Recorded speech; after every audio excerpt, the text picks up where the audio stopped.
Tapi dia dengan sesama manusia, pasangan manusia itu kan belum diampuni sebelum dia minta maaf.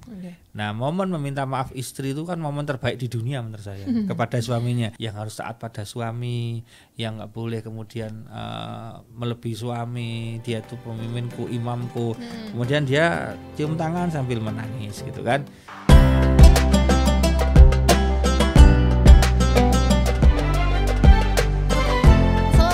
Warahmatullahi wabarakatuh. Apa kabar sobat Pertisan TV dimanapun berada? Semoga semuanya dalam keadaan yang sehat ya. Gak kerasa perjalanan puasanya udah melewati beberapa hari, beberapa minggu, dan momen yang kita tunggu sebenarnya momen yang ditunggu tapi sedih juga. Biasanya kalau aku udah menjelang Idul Fitri kayak gitu, Us. Ya kayak karena kita mau meninggalkan Ramadan, tapi senang juga nanti Lebaran tuh kan ya ikonik gitu ya. Maksudnya sakral juga, ketemu sama keluarga dan segala macam. Tapi sedihnya kan memang ninggalin Ramadan itu ya. Nah, ternyata Idul Fitri ini adalah momen yang baik untuk suami istri ya, Us ya. Iya, jadi momen yang istimewa karena ada saling memaafkan. Nah, di sini ada SOP-nya. Artinya bagaimana agar menjadi momen yang menarik adalah disitulah Allah Subhanahu Wa Taala mendesain Idul Fitri itu kan dosanya kan fitri semua nih, tapi dosa ini adalah dosa yang sifatnya antara dia dengan Allah. Tapi dia dengan sesama manusia, pasangan manusia itu kan belum diampuni sebelum dia minta maaf. Nah, momen meminta maaf istri itu kan momen terbaik di dunia menurut saya kepada suaminya. Suaminya itu kapan lagi dihargai kalau nggak pas itu Mas Andi? Setiap hari dong. Iya enggak. Tapi bagi bapak-bapak yang sering disenani terus karo bojone, wis kaya-kaya iki ra ono benere gitu. Ya kan gitu kan? Nah, gitu kan. Itu dia akan menjadi laki-laki banget gitu kan ketika dia di momen Idul Fitri itu. Nah, dia kemudian disitulah ada momen sungkem kan. Nah, sungkem itu ya makanya perlu ada kursi. Nah, sungkem si istri itu sungkem pada suaminya gitu kan, saling memaafkan. Itu kan keren sekali. Nah, sungkem ini kan syahdu ya. Seorang istri kemudian mericas kembali, oh ya aku itu adalah istri yang harus taat pada suami, yang nggak boleh kemudian melebihi suami, dia itu pemimpinku, imamku. Kemudian dia cium tangan sambil menangis gitu kan. Nah, si suami itu begitu dicium tangannya gitu sambil menangis gitu, spontan kadang-kadang tangannya kan memeluk sambil ngelus-ngelus gitu. Itu dia merasa, ya Allah ini titipanmu kepadaku. Allah bapaknya nitipin ke aku, ya Allah. Ini berat bagiku ya Allah. Kan gitu kan, keren. Momen itu maksud saya yang kemudian membuat dua-duanya ada power. Yang satu itu power untuk taat, yang satu power untuk tanggung jawab. Gitu loh. Nah, maka momen itu jangan dihilangkan. Jadi memang momen sungkem itu kan keren. Ada loh istri itu sampai dengan Idul Fitri orang sungkem, adik sungkem, oh yus potong ngono kosong-kosong, wah tak sungkem barang. Itu ada loh. Ada, ini kan ini enggak bener kan. Ini walaupun katanya milenial itu enggak bener, tetap harus sungkem. Ya ada suruh sungkem pol gitu ada. Wis podo-podo salaman wae Mas, sungkem barang. Nah, ini dia atas hatinya itu. Gengsi juga. Gengsi, hatinya keras. Berarti puasanya ada trouble. Artinya puasa yang benar itu kemudian hatinya lunak. Maka ketika Idul Fitri itu banyak orang menangis gitu. Artinya menangis bahagia dan menangis ya istilahnya nangis yang susah terharu. Nah, kemudian jadi di situ ada momen di mana istri itu kemudian mencium tangan, dia betul-betul dalam tanda petik memasrahkan tubuhnya kepada laki-laki, saku manut Mas, menjadi followermu, menjadi jamaahmu, menjadi santrimu, menjadi istrimu gitu kan. Nah, si laki-laki juga momen dia menunjukkan kelaki-lakiannya bahwa aku tanggung jawab, dia sudah menunduk kepadaku, dia sudah sungkem kepadaku, aku harus menjaganya, merawatnya dan sebagainya gitu kan.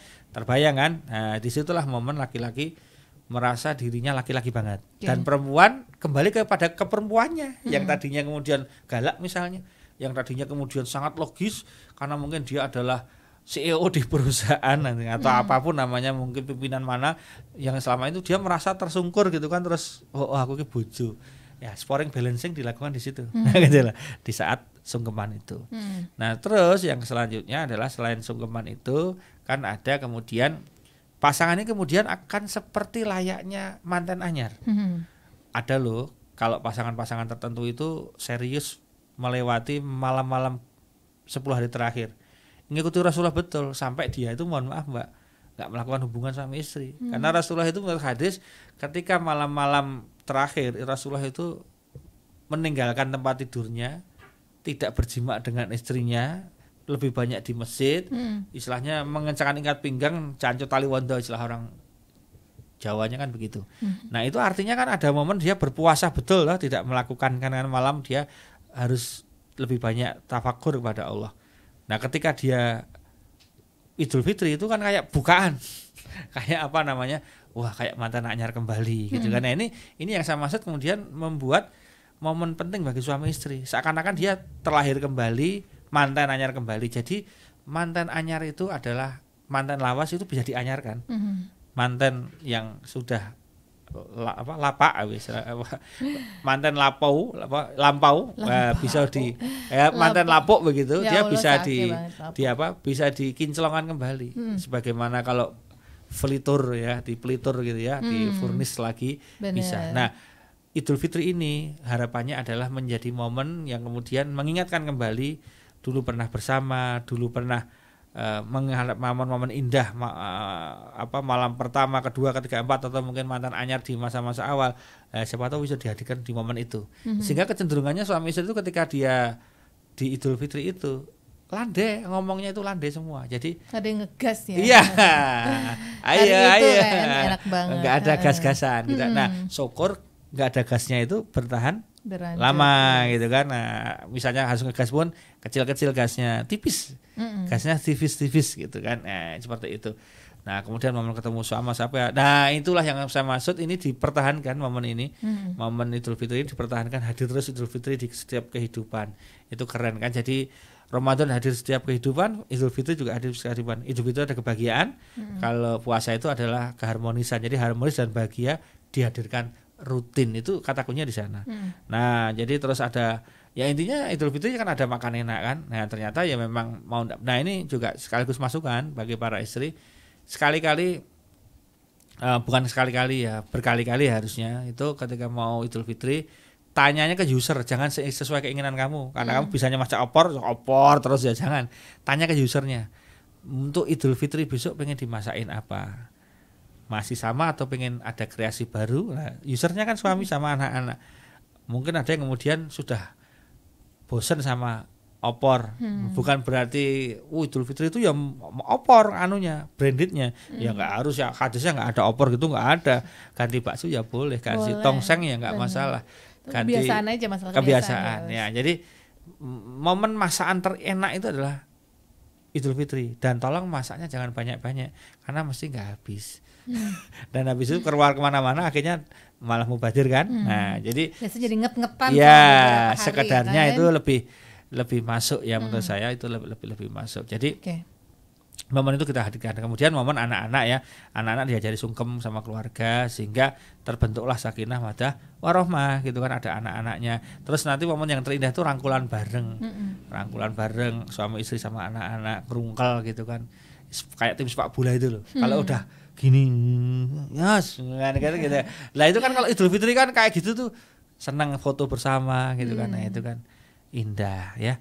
Ya saya harap dengan tausiah ini yang apa tadi jenenge programnya, program Sharing is Caring ini yang khusus edisi ini, saya ingin mudah-mudahan yang jomblo baper, jombloantinya baper, pengen ngerasain Idul Fitri berkeluarga ya mudah-mudahan tambah kenceng doanya. Amin. Bulan Syawal nanti dilamar ya gitu aja. Amin. Siapa Ustadz? Ya siapa yang kamu senengin lamar aja.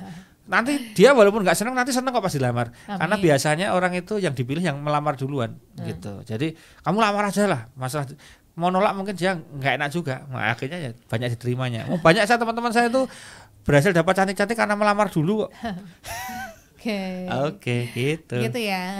Semoga nanti di bulan di Idul Fitri nanti bisa jadi satu momentum ya, apalagi yang untuk sudah punya pasangan gitu, ngerasain lebih harmonis, terus habis itu pembicaraan, komunikasi juga lebih lancar.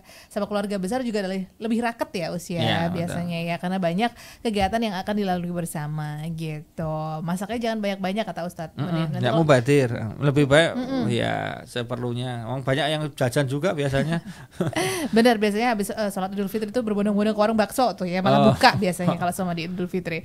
Baik, apapun kebiasaannya semoga bisa jadi satu momentum untuk keharmonisan keluarga ya. Semoga Idul Fitri jadi momen menyenangkan bersama keluarga juga. Amin. Baik, kalau gitu Dini Nita dan juga Ustadz Munif akan pamit undur diri dulu. Kita nanti ketemu lagi pastinya di Sharing is Caring edisi selanjutnya. Terima kasih, selalu bareng Vertizen TV ya. Wassalamualaikum warahmatullahi wabarakatuh.